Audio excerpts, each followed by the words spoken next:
Nigerians continue to express mixed feelings concerning the release of the new Naira note for public use by the Central Bank of Nigeria. The new note has been made public in Lagos and 4 other states of the Federation by the Apis Bank ahead of the January deadline for the use of old notes in circulation. A cross-section of residents in Oyo State who spoke with correspondent Kilojo in Ibadan applauded the decision to phase out the old note, but maintained that there is need for more enlightenment and mobilization, especially for those at the grassroots level. The government warned us, or rather informed us, that it was going to redesign the Naira, and I think we are prepared our mind for it. However, for me, there's actually the problem, the issue I have is there's always a little disenchantment between policy plans and execution.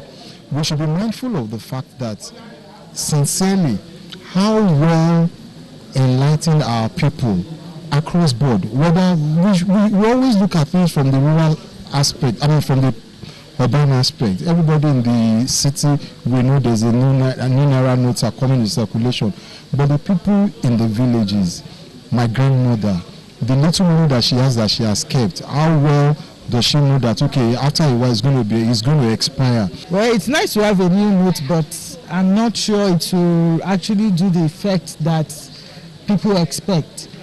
Monies are thrown at parties, they still get dirty, except we change our culture, of how we malhandle handbills.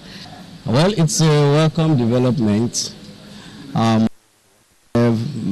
my view, I think the CBN should take it upon themselves to get the view of the people, the end users, to get their input as to what they actually desire about the new Naira note, and that's just for now.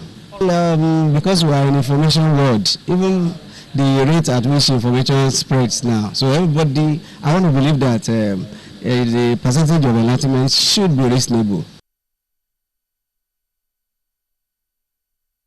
On the withdrawal limits, respondents charged the central bank to convoke a town hall meeting in order to get input from the people, noting that the bank needs to review its position in this regard. I said something, and that's the fact that we always have this, we have fantastic ideas on paper, but when it comes to execution, for the cashless policy, I thought of it this morning. I needed to give my son 25,000 naira, and I will go to the ATM, or I send the money to him, I transfer it to him, and it goes to the ATM. And it's not because he's buying something from one place, he's buying things from different places. So it may not be all of them that will have a POS. So he probably needs cash. And you are telling me that what I'm entitled to in a week is just 20,000 naira. And my son needs 25,000 naira. My wife needs 15,000. My other son needs another 10,000 naira. So there's always that problem. And the problem is the fact that, okay, the infrastructure to back up this facility, this policy, it is not yet in place. That is a very, very serious and sensitive one, of which I think the CBN should actually meet with, do what we call town hall meeting, or so to say, and get feedback from people who are actually the end users for an economy, to drive an economy with where we have a lot of people in businesses, small scale businesses.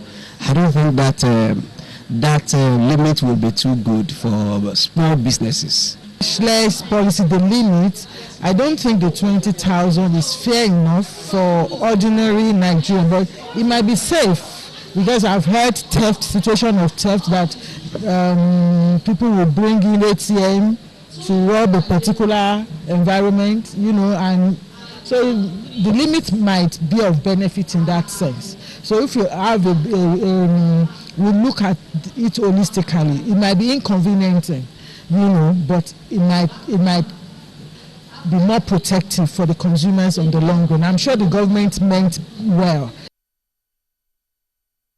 They enjoined the government to always consider the people when putting together its economic plans and policies.